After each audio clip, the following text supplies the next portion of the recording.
You're feeling discouraged because of what you've lost. But I want you to know that what you have left is all you need to rebuild. This is a new beginning for you. So this is not the time for you to slack off. This is not the time for you to go to your unhealthy coping mechanism, whatever that is for you. This is not the time for you to go into your room, turn off the lights, and pull the covers over your head. Since most people go through life not allowing themselves to step out because they don't want to let go. They don't want to be blown around. They don't want to be moved. The courage to face life's whirling wind of contradictions. The courage to love yourself. The courage to love. The courage to take a chance. The courage to be who you are. But remember, you're never really helpless. And the sense that you are helpless, or that you might be if certain things were to happen, is something we really ought to be afraid of, and that we should refuse to accept. Just because your circumstance don't reflect it right now doesn't mean that you don't have it. Believe in yourself and get up out of there and go do what you got to do. We have to redefine success to be peace. Because if you are not at peace, you are not successful. If you get that. If pain is driving your need to produce, if you are not successful, you're running away from something. To me, every day is a beginning, a new day, a new week, a new shot at life.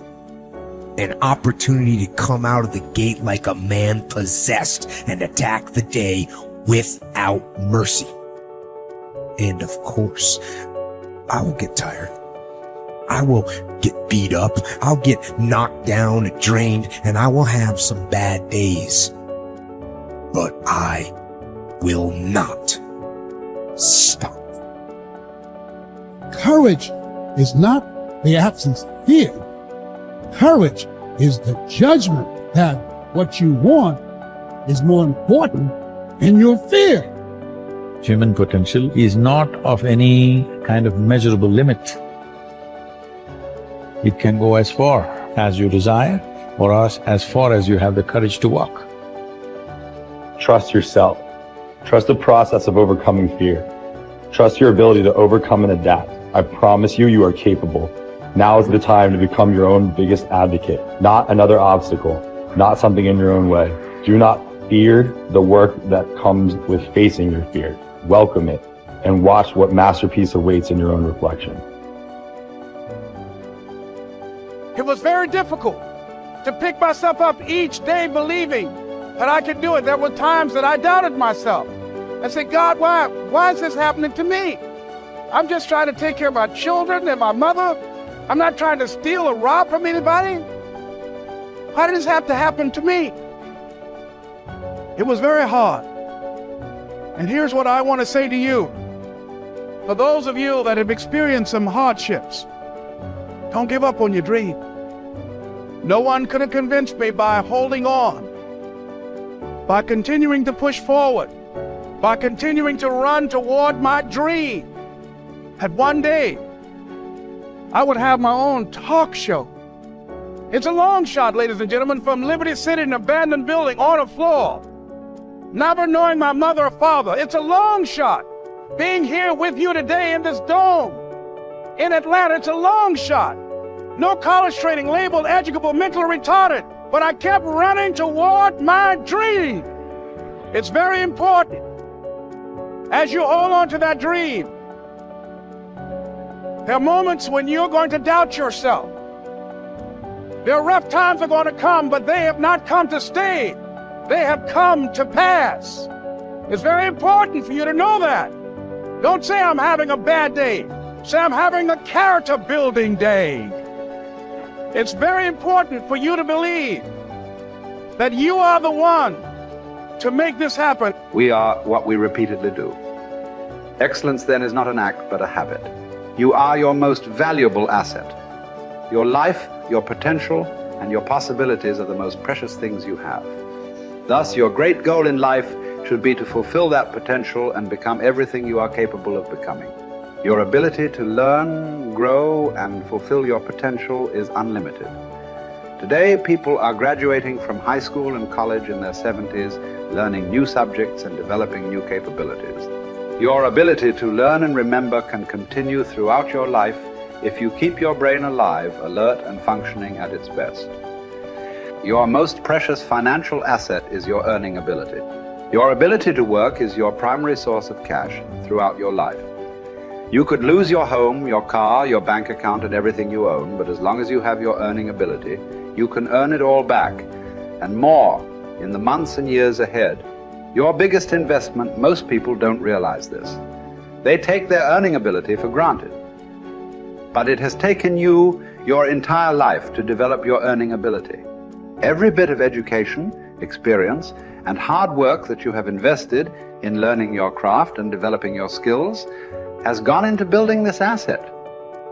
Your earning ability is very much like a muscle. It can increase in strength and power year by year as the result of regular exercise. Likewise, the opposite is true too. If left alone or ignored, your earning ability, like your muscles, can become weaker or even decline because you have simply failed to upgrade it continually. In other words, your earning ability can be either an appreciating or a depreciating asset. What got you here won't get you any further. Some people are actually losing value each year, declining in earning ability because they are not continually upgrading their knowledge and skill. They don't realize that whatever knowledge and skill they have today is rapidly becoming obsolete. It is being replaced by new knowledge and skills that, if you don't have them and someone else does, you will be in danger of being overtaken by your competition. The achievement of personal excellence is a decision you make, or that you fail to make. But in the absence of a commitment to excellence in your chosen field, you automatically default to average performance, or even mediocrity. No one becomes excellent accidentally or by just going to work each day. Excellence requires a definite decision and a lifelong commitment. Knowledge and skill are the keys to the 21st century. Becoming the best person you can possibly be and moving to the top of your field require the application of self-discipline throughout your life. Mental fitness is like physical fitness. If you want to achieve either, you must work at it all your life. You can never let up. You must be continually learning and growing. Every day, week, and month, throughout your career, and in other areas of your life. If you're going to join the top 20% and stay there, to earn more, you must learn more. Abraham Lincoln once wrote, "The fact that some have become wealthy is proof that others may do it as well." What others have done, you can do as well. If you learn how, everyone who is at the top was once at the bottom. Many people who come from average or poor families with average incomes or who grow up in average circumstances have gone on to become some of the most prominent people in their fields. And what hundreds of thousands and even millions of other people have done, you can do as well. The philosopher Bertrand Russell once wrote that the very best proof that something can be done is that someone else has already done it. There's great power in self-reliance. Self-reliance means you simply look mostly to yourself. It would be nice if someone just gave you this, gave you this, gave you this. It would be nice if everyone did their job exactly as they're supposed to do it. But here's what you've got to do. Primarily rely on yourself. Primarily say, I'm the person responsible. And I will learn the necessary skills so that I can help people learn their skills. If I need lots of people to do certain things to build my organization, that is what I must have. But I've got to be the final backstop. I've got to be the final one that people can rely on. So that if this is missed and this is missed, I can catch up. I can fill the gap. I can do the job. We have to do it when we conduct meetings. We have to do it when we conduct training. We have to do it when we're in a class of just a few. What someone might have missed, we're there to fill in. Self-reliant. Primarily, we're learning to count on yourself. So that you can do this. never complain, and never explain. Here's the next key power, and that's image. There's many parts to image. The image that others see you as, the image you have with other people.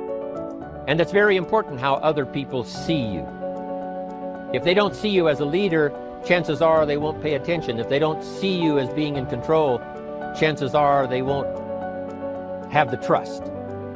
If they don't see you as knowing where you're going, what you want to accomplish, they probably won't follow. But if people can see you, if you have the image of someone that's in charge, in control of your life, your future, your destiny, in control of the situation, if they see that, that kind of image is powerful. It helps to win the day. It attracts other people. People want to be around people that are in control, that are powerful, but they know how to use their power. Influential, but they know how to use their influence. That kind of image is important. But here's a very important image, and that is your image of yourself. The way you dress, the way you talk, the way you think, your capacity for learning. All of that is an important image that you have of yourself. The image that you have that needs to be learned, you could learn it. If there's a book that needs to be mastered, you could master it. If there's a skill that needs to be learned, why couldn't you get busy now and learn that skill? That kind of self-image, that I am continually trying my best to be the best I can. Because one of the most important places you have to look is into the future, yes. You've got to look into the past, yes. You've got to look around, yes. But one of the most important places you have to look is in the mirror. You know, how I appear to other people, that's important. But how I appear to myself is the ultimate important. That kind of image, to where you'll develop the self-confidence, you'll develop the self-reliance.